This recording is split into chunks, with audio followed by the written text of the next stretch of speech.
Paz e graça do Senhor Jesus, povo de Deus, povo querido, amado, povo que vive da palavra de Deus. Como é maravilhoso nós podemos depender daquilo ou de alguém que nunca vai nos deixar na mão. É por isso que esse programa é conhecido como a fé nossa de cada dia. É isso mesmo, gente. Então, para você que está assistindo justamente às 6 horas da manhã, bom dia. Para você que está assistindo à tarde, boa tarde. Para você que está assistindo à noite, boa noite. Mas a palavra é a palavra a qualquer momento das nossas vidas, em qualquer tempo, em qualquer circunstância, a palavra é a palavra. Abra sua Bíblia, se você puder, em Êxodo capítulo 17, versículo de número 11. Lembrando a todos vocês de curtirem, comentarem, compartilharem esse conteúdo com o maior número de pessoas. Se você não é inscrito no canal, se inscreva. Ok, gente? Porque essa mensagem tem poder para ressuscitar, restaurar, restituir, transformar, abençoar a vida de muita gente. Êxodo 17, versículo 11. A Bíblia Sagrada nos diz assim: e acontecia que quando Moisés levantava a sua mão, Israel prevalecia. Mas quando ele abaixava a sua mão, Amaleque prevalecia. Tema da mensagem de hoje: a importância de ajudar a quem intercede por mim. Como é importante eu ajudar o meu pai, a minha mãe, o meu pastor, o meu patrão. Como é importante, gente, nós podemos ter esse senso do coletivo, da unidade. Né? Como isso é importante, porque os anos estão se passando, né? Tão rápido, né? E nós estamos vendo o que está escrito na Bíblia. Nos últimos anos, o amor de muitos esfriaria. O inimigo das nossas almas, ele tem gastado o tempo dele, né? Tentando fazer com que as pessoas não acreditem mais nas instituições, em Deus, na igreja, no evangelho, nos amigos, no casamento, na família e até nelas mesmas. E aqui nós estamos diante de um texto sagrado, livro, né? É o livro de Êxodo. Êxodo já quer dizer que para tudo Deus tem uma saída, né? Todo problema tem uma solução. E nós estamos aqui diante de um momento em que Josué sai para a batalha contra os amalequitas, que eram inimigos do povo de Israel. Mas nós vamos ver aqui que Josué não está sozinho. Nós vamos ver que existe um Josué, mas existe um Moisés. Existe um Moisés, mas existe um Arão e existe um Ur. E existia também o exército que estava em campo e em batalha com Josué. Agora, imagina esse coletivo. Imagina como é que essa engrenagem funciona, né? Para que haja um resultado. Ou seja, o povo de Israel prevaleça, vença seus inimigos.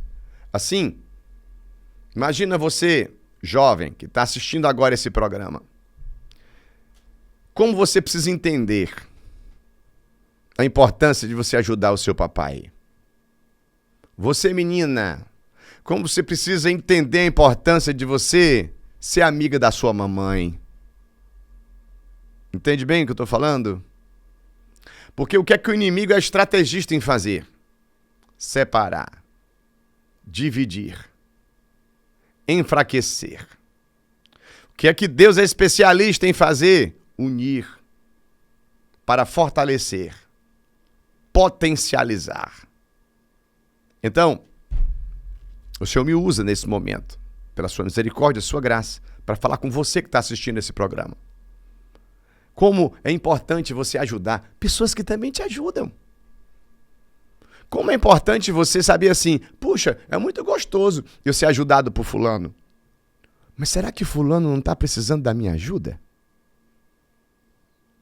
como é importante nós sabermos não somente cobrar, né? Porque às vezes é tão bom cobrar, entre aspas, né?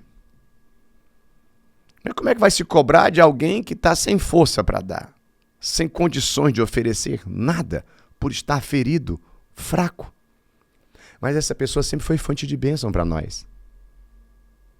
Aí eu abro um parêntese aqui para falar a respeito, né, mais uma vez, dos filhos que abandonam os pais na velhice. Eu soube agora, né, um episódio de uma pessoa que falou esses dias aqui com pessoas da igreja, é um fato real. Uma senhorinha abandonada pelos filhos que mora num apartamento, senhora de idade, né? E essa senhora, essa pessoa, né, ela tem horas que ela não lembra bem das coisas e, enfim, mas foi abandonada pelos filhos. E o que foi que os filhos fizeram? Abandonaram e pediram para quem mora no apartamento: ó, se você puder, dá uma olhadinha lá na minha mãe lá. E aí, quando foi esses dias, né, a senhorinha saiu do apartamento, parece que pegou um táxi, um Uber e desapareceu. Agora, essa senhora que desapareceu, não sei até agora se está viva ou como está, ela foi mãe um dia. Ela passou 9 meses com um ser humano dentro da sua barriga. Uma gestação. Depois, quando aquele ser pequenininho sai da barriga, foi amamentado. Foi criado.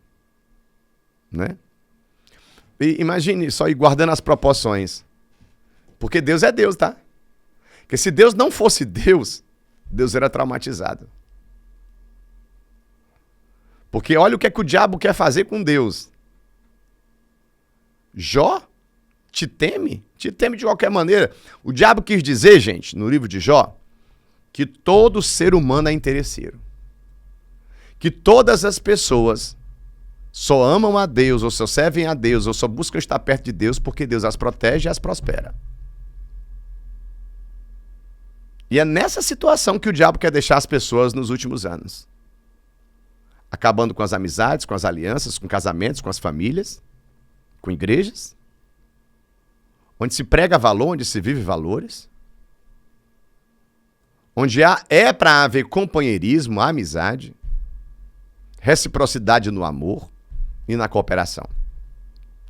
Então eu venho hoje aqui pelo Espírito de Deus para dizer para você que todas as vezes que Israel prevalecia, era porque na hora que as mãos de Moisés pesavam e baixavam, estava ali Arão e Hu para levantá-las. Porque quando as mãos de Moisés pesavam, Josué começava a perder no campo de batalha. Todo um coletivo começava a perder. E o diabo sabe disso. O inimigo das nossas almas, aquele que Jesus diz e descreve ele como aquele que quer roubar, matar e destruir. A arma principal dele: dividir para enfraquecer, afastar, dispersar. Então, quanto mais o inimigo consegue afastar pai de filho, filha de mãe, quanto mais o inimigo consegue afastar ovelha de pastor, quanto mais o inimigo consegue afastar as pessoas da fonte, mais presa fácil são para ele. Um inimigo covarde. Mas pastores, arautos, mensageiros de Deus, de verdade, vamos nos unir, trazendo mensagens que realmente tragam o maior número de pessoas para perto de Deus.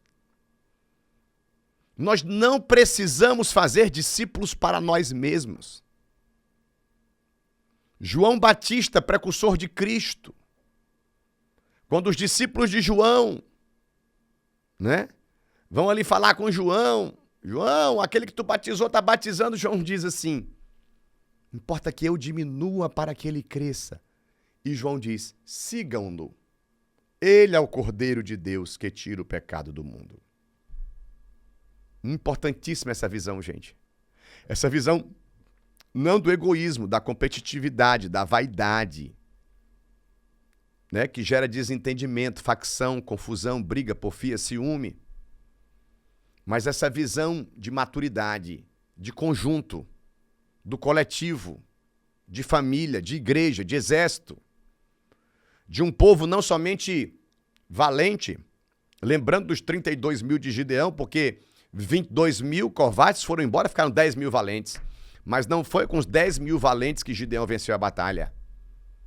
Porque haviam 9.700 valentes, ok? Que não tinham uma supervisão, não tinham discernimento e não seriam pelo líder Gideão. Você já ouviu alguém dizer assim, eu sou de Deus, eu não preciso de pastor, eu não preciso de igreja. Mas Deus usa a sua palavra para falar da importância do pastor, do sacerdote, do anjo da igreja, dos ensinamentos, de uma hierarquia, de uma organização. E aqui, irmãos, é Bíblia pura, sem mistura. Nós estamos vendo aqui, então, que Amaleque pelejava contra Israel, versículo 8 de Êxodo 17, em Refidim. Versículo 9 vai dizer, pelo que disse Moisés a Josué, escolha homens e saia a peleja contra Amaleque. Amanhã eu estarei no cume do outeiro, e a vara de Deus estará na minha mão. E fez Josué como Moisés lhe dissera. Ou seja, Josué não tinha, ok? Josué não tinha dificuldade de obedecer a Moisés. Olha como é interessante o texto. E fez Josué como Moisés lhe dissera, sem questionamento, pelejando contra Amaleque. Mas Moisés, Arão e Ur subiram ao cume do outeiro. Vai, eu te envio, mas tenha certeza, eu vou estar no monte orando por você. Vai, eu não estou sendo covarde de te colocar na frente da batalha e ficar escondido aqui como covarde sem fazer nada. Faz tua parte que eu faço a minha. E a Bíblia diz então que acontecia quando Moisés levantava as mãos, Israel prevalecia. Mas quando ele baixava a sua mão, Amaleque prevalecia. Aí no versículo 12 diz, porém as mãos de Moisés eram pesadas, porque tem hora que pesa pro papai. Jovem, adolescente, tem hora que pesa pro papai. Você quer brinquedo, filho? Você quer tua faculdade paga? É tão bom uma roupinha nova, né? Hein, adolescente? Jovem, é bom ter um dinheirinho para comer uma pizza com os amigos, é, filho? Mas é bom o papai estar com saúde para trabalhar. É bom a mamãe também estar com a saúde emocional dela sem estar abalada. Por você, menina. Não está sendo grosseira com a sua mãezinha que te ama. Que teve uma gestação talvez complicada e com risco de morte.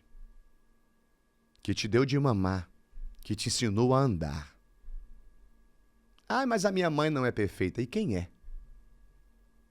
Ah, mas o meu pai também já foi grosseiro comigo. E quem não já errou com palavras? Mas a questão é, vamos nos ferir? Vamos virar as costas uns para os outros? Vamos nos abandonar? Vamos brigar? Vamos viver numa casa como se fosse um hotel, uma pousada? Ou vamos viver num lar? Onde existe comunhão, diálogo, estrutura, amor, companheirismo. Pega esse rios aqui, por favor, meu filho. A diferença da casa que é hotel, pousada, para a casa que é lar. É porque a casa que é lar, ela se torna um forte. A casa que é lar não somente é um lugar onde nós nos sentimos protegidos, mas é um lugar onde nós sabemos que ali só existem pessoas que nos amam e que demonstram o seu amor e sabem demonstrar o seu amor e que se ajudam. Até aqui, por favor, meu filho. Essa visão competitiva, egoísta, está acabando com as igrejas. Está acabando com as famílias. Pessoas estão deixando de viver princípios. E cada qual com o seu celular na mão agora, vivendo a sua vida. Eu acabei de falar ali agora com a mãe. Como é bom, né? De repente, seu filho pequenininho tem uma bola. mas ele tem mais alguns amigos para jogar de bola com ele, porque só uma bola não iria fazer ele se divertir. Mas os amigos entrando em campo, aquela bola que é dele, vai fazer ele se divertir. E aquela bola vai ser instrumento para ele ter amigos, companheiros. E mostrar que ele não é egoísta. Brasil, igreja, vamos amadurecer mais. Vamos entender. Pai também. Você gosta do abraço do seu filho, né? Você não gosta de dizer, meu filho passou, meu filho se formou, isso e tal. Mas você sabia que também, principalmente nessa época, né, de Enem, de fazerem provas ou de fazerem concursos, eles podem ficar mais estressados, mais preocupados, e eles vão precisar não somente das nossas cobranças ou das nossas pressões, mas do nosso apoio, da nossa ajuda, da nossa sabedoria, da nossa experiência de dizer, filho, faz a tua parte. Se der certo, amém. Se não der, filho, fica sabendo que eu sei que você está fazendo a sua parte. Mas eu não vou estar usando o que você passou nesse concurso, tá? Ou você está só para me exibir para os meus colegas no meu trabalho. Não, filho. O mais importante para mim é a sua saúde mental. É a sua paz. É você saber que o papai não é simplesmente um cobrador. Mas o papai é um amigo. A mamãe é uma amiga. Então, essa é uma das mensagens mais lindas e mais profundas que eu já preguei na minha vida. Aproveita, meu irmão, minha irmã. E pensa aí agora, ora, quem é que eu estou precisando ajudar? Quem é essa pessoa que intercede por mim? Às vezes as mãos dela pesam. E às vezes está pesado. E eu posso ajudar a não ser pesado para o meu pai, para minha mãe, para o meu filho, para minha filha, para o meu pastor, para o meu amigo, para a minha amiga. E assim, a Bíblia vai dizer que, quando as mãos de Moisés pesavam, versículo 12, eles tomavam a pedra, puseram debaixo dele, para assentar-se sobre ela, e Arão e Hur sustentaram as suas mãos de um lado e do outro. E do outro ficaram as suas mãos firmes, até que o sol se pôs. E assim Josué desfez Amaleque e a seu povo a fio da espada. Amém, queridos? Então, através de eu entender que eu ajudo por quem intercede por mim, eu intercedo por quem me ajuda, através dessa visão, né, de, puxa, minha mãe ora por mim há quantos anos? Nós estamos falando sobre o poder da oração, né? Esses 31 dias. Oi, mãe, como é que a senhora tá? Tá bem? Quero dizer que eu te amo muito. Isso tira o peso. Uma atitude, um sorriso, um beijo, um abraço, um presente. Uma ligação, só está dizendo, sabe o quê? Eu me lembrei de você. Quem não gosta de ser lembrado? Quem não gosta de ser apoiado? E só para finalizar, esta pedra, né? Esta pedra que está debaixo dele, que ele se assenta sobre ela, nós podemos entender que o fundamento é Jesus Cristo. É o que nos sustenta. Sabemos que o nosso melhor amigo sempre será o Espírito Santo, mas o Espírito Santo há de nos usar para ajudar e apoiar pessoas em projetos nobres. Você que está, nesse momento, arrependido, arrependida, né, por, de repente, ter sido negligente, não ter tido discernimento ou maturidade para apoiar quem te apoia, né? Procura essa pessoa hoje. Mostra arrependimento e dá a volta por cima. Esse é o programa A Fé Nossa de cada dia. Compartilhe esse conteúdo, porque tem poder para mudar a vida de muita gente. Alimentar a fé de milhões de pessoas. Deus te abençoe. Até amanhã. Curte, comenta, compartilha. O YouTube precisa entender que esse programa aqui é diferenciado. Vem com a gente.